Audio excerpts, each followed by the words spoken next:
So you have 4C hair and you want your afro to look like this, or blow lusciously in the wind like this. Or you're tired of your fro being see-through and boneless and you want the perfect 70s microphone fro like this. As someone with high porosity 4C hair, I know how hard it can be to 1, find actual 4C hair influencers, not people with 4A hair claiming that it's 4C, and 2, find a scientifically proven hair care routine that actually works. It's kind of long and kind of complicated, so I'm going to explain it in a video. Step 1, take down your protective style and do a light detangle. Most likely you're going to have a little bit of buildup on the scalp, so you're not going to be able to detangle the root thoroughly, so just try to get through the mids and ends as best as you can. Next, you're going to pre-poo your hair. Pre-poo stands for pre-shampoo. Pre-pooing is saturating your hair with the treatment before you shampoo. This can help with moisturizing the hair and helping detangle. If you have hair butters or conditioners that have a lot of oils, I recommend using them in the pre-poo step instead of the moisturizing and conditioning step. This is because, as we know, oil is hydrophobic, which means it repels water, which means when you put products with a lot of oil in your hair, it creates a hydrophobic barrier around the hair strand, which means water can't get in or out of the hair, which is terrible if you're trying to add moisture and add water to the hair, because oil and water don't mix, so the oil is going to repel the water. So if you use a conditioner with a lot of oil in it after you shampoo, you're actually preventing the hair from being able to absorb water, leaving your hair dry and brittle.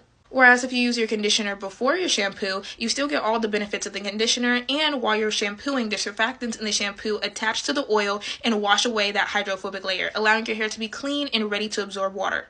After applying the pre-poo, let it sit. It doesn't have to be for 1 hour, just however long you have, and then thoroughly detangle and rinse.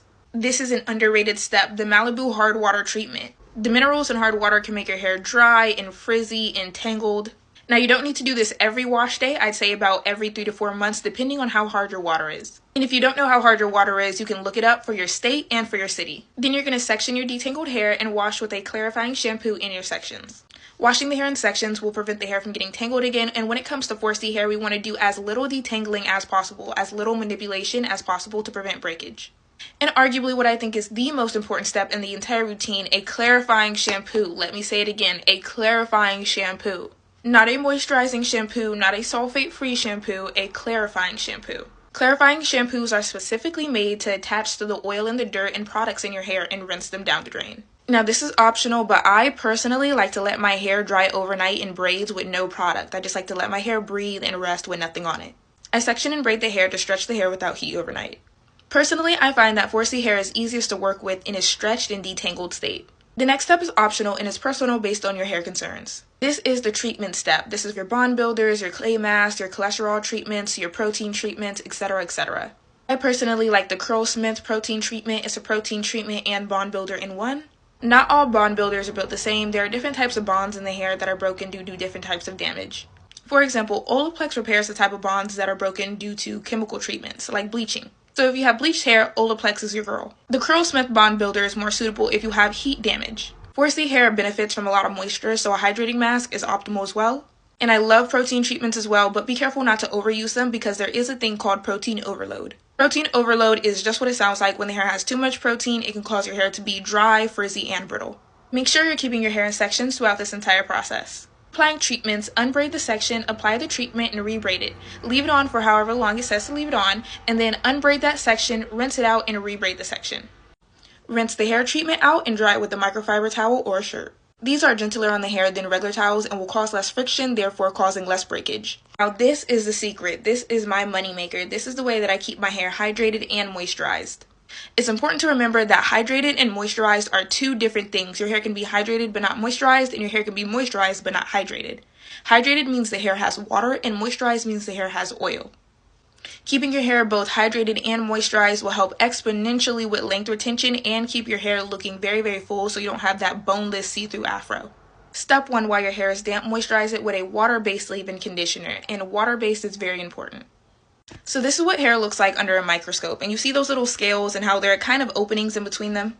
This is where water gets absorbed. So obviously this is a very, very small area because this is under a microscope. The water molecule is small enough to penetrate the hair follicle, which means the water molecule is small enough to get in that little crevice right there. Oil molecules, which are hydrophobic and repel water, are too big to fit in this little space. So what they actually do is just sit on top of the hair strand and coat the outside since they're too big to actually be absorbed by the hair. So if you add an oil-based conditioner to the hair strand, let's say my arm is the conditioner, it's just going to sit on the outside because it's too big to get in. Then when you try to add water to it, it's just going to repel because oil is hydrophobic. That's why it's so important to have a water-based conditioner with little to no oils, so the water can go straight into the hair strand with no problem. And a little secret for my people with locks: mix a water-based conditioner with a little bit of water in a spray bottle, shake it up, and you can spray your locks with it. Your hair is going to be super hydrated. Step 2 is a hair hyaluronic acid serum. Hyaluronic acid is a humectant, which means it attracts water, and it can hold up to 1,000 times its weight in water. So when you put it on your hair, that means it's going to attract water from the air and from the outside environment into your hair strand.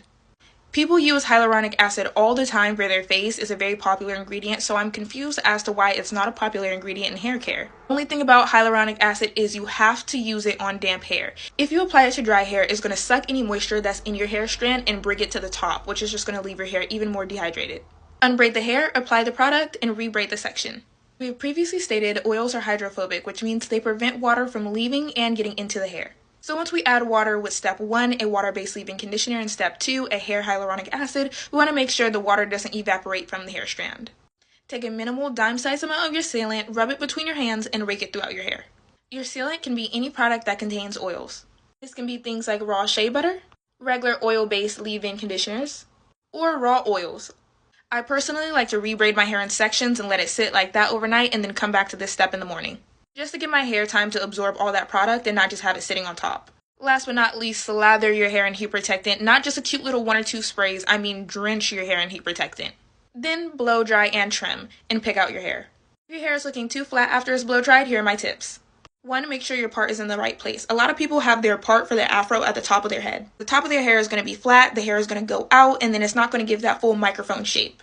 Instead, you want your part to be sort of at the back of your head so your hair can be over-directed and really give a circular shape. And last but not least, water. We all know what our hair does when a little water hits it. Just give it a spray or 2.